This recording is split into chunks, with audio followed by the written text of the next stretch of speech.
उसके द्वारा ये भी बताया गया कि घटना करने के बाद वो लोग बाइक से भागा और इसी जगह में बगल के इसी क्षेत्र में किसी फार्म के अंदर में आम के पेड़ के नीचे में वो लोग आके यहाँ पे बंटवारा किए थे और हथियार यहीं छिपा लिए थे।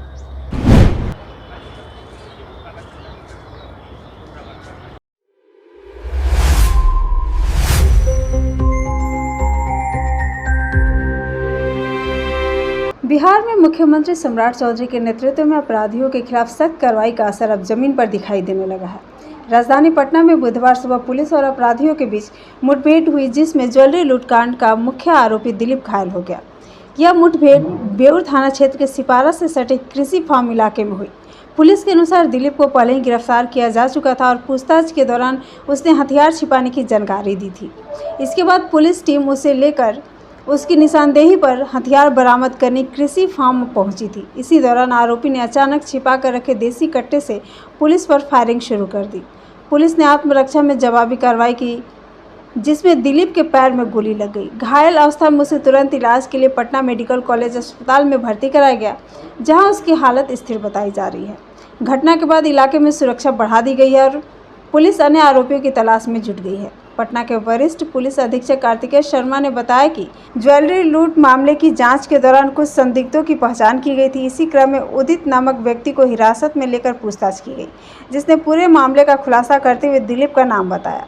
इसके बाद दिलीप को गिरफ्तार कर पूछताछ की गई, जिसमें उसने अपनी संलिप्तता स्वीकार की। आरोपी ने पुलिस को बताया कि रामकृष्णा नगर क्षेत्र में डकैती की घटना को अंजाम देने के बाद उसने अपने साथियों के साथ कृषि फार्म के पीछे लूटे गए गहनों का बंटवारा किया था और हथियार भी वहीं छिपा दिए थे। उसने यह भी खुलासा किया कि भविष्य में इस तरह की घटनाओं को अंजाम देने की योजना बनाई जा रही थी। हाँ सर, किसका इनकाउंटर हुआ है? अभी कुछ दिन पहले एक रामकृष्ण नगर में एक ज्वेलरी शॉप में डकैती की घटना हुई थी, जिसमें एक टीम बनाई गई थी और जो विभिन्न जगहों पर रेड छापेमारी कर रही थी। इसी क्रम में जब अनुसंधान किया जा रहा था तो जो वैज्ञानिक तथ्य होते हैं और जो अपने आसूचना तंत्र होते हैं, उसके तहत हम लोग आसूचना संकलन कर रहे थे। इसी क्रम में एक व्यक्ति पता चला, उदित नाम का व्यक्ति है, जिसके द्वारा इस पूरे घटनाक्रम में मदद किया गया है। उनसे जब पूछताछ किया गया तो एक दिलीप और रोहन नाम का व्यक्ति का नाम बताया गया। दिलीप वही व्यक्ति है जो घटना के लिए अंदर घुसा था और मारपीट भी किया था ज्वेलर शॉप ओनर के साथ। उससे जब पूछताछ किया गया तो उसने अपनी संलिप्तता स्वीकार की और अपने सभी लोगों का नाम बताया जो टीम में थे। उसके द्वारा ये भी बताया गया कि घटना करने के बाद वो लोग बाइक से भागा और इसी जगह में बगल के इसी क्षेत्र में किसी फार्म के अंदर में आम के पेड़ के नीचे में वो लोग आके यहाँ पे बंटवारा किए थे और हथियार यहीं छिपा लिए थे। जब हथियार रिकवरी की बात हुई तो बताया कि यहाँ पे दिखाने के लिए आया और जब इसी क्षेत्र में बगल में यहाँ पे हथियार जब मिला और उसके पास एक देसी लोडेड कट्टा भी था, वो वहाँ पे भागने के क्रम में पुलिस के ऊपर फायर कर दिया। उसी क्रम में जब यहाँ पे अधिकारी आए थे हेमंत झा, वो गिरे, उनको चोट लगा और उन पर फायरिंग हो गई। उसके बाद अपने आत्मरक्षार्थ में उनके कंट्रोल रूप में उनके द्वारा फायरिंग की गई, जो दिलीप के पैर पे लगा। लगते ही तुरंत उनको इलाज के लिए भेज दिया गया हॉस्पिटल में, जहाँ वो इलाजरत हैं अभी। इस घटना क्षेत्र से जो घटना में जो डकैती घटना हुई थी, उसमें जो हथियार इस्तेमाल किया गया था उसकी रिकवरी कर ली गई है। इसके अलावा 7.6 mm का गोली मिला है, कारतूस मिला, खोखा मिला है और एक जो कट्टा है जिससे फायर किया गया था वो यहाँ से बरामद हुआ है।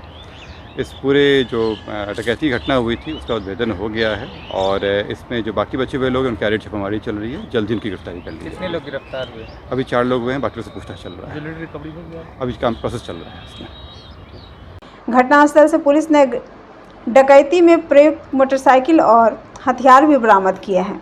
वहीं इस घटना के बाद आरोपी की मां दुलारी देवी मौके पर पहुंची और अपने बेटे को निर्दोष बताते हुए उसे फंसाया जाने का आरोप लगाया। वह नंगे पैर मौके पर पहुंचकर बेटे के बारे में जानकारी लेने के लिए पुलिस अधिकारियों से लगातार सवाल करती रहीं और रोती बिलखती नजर आईं। गौरतलब है कि 19 अप्रैल को पटना के रामकृष्ण नगर इलाके में स्थित एक ज्वेलरी दुकान में करीब 20 लाख रुपए की लूट की घटना हुई थी।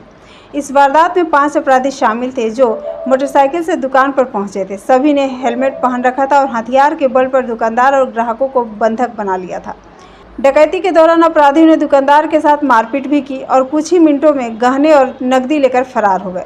इस पूरी घटना का वीडियो निगरानी कैमरे में कैद हो गया था, जिसमें अपराधियों की गतिविधियां साफ दिखाई दे रही थी। वीडियो में यह भी देखा गया कि अपराधियों ने डर का माहौल बनाने के लिए फायरिंग भी की थी। घटना के बाद पुलिस ने मामला दर्ज कर जांच शुरू की और निगरानी कैमरों की फुटेज के आधार पर आरोपियों की पहचान कर कार्रवाई की।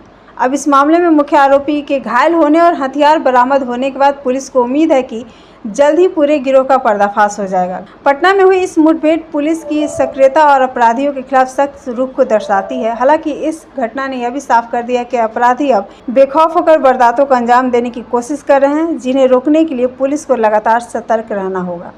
Big dreams need the right foundation. At Vidya Vihar Residential School, holistic education goes beyond classrooms. World-class facilities, caring houses, nutritious food, advanced labs, vast playgrounds, and inspiring mentors come together to nurture every child. Here, learning is balanced, values are lived, and every student truly belongs. Vidya Vihar Residential School, where learning transforms futures.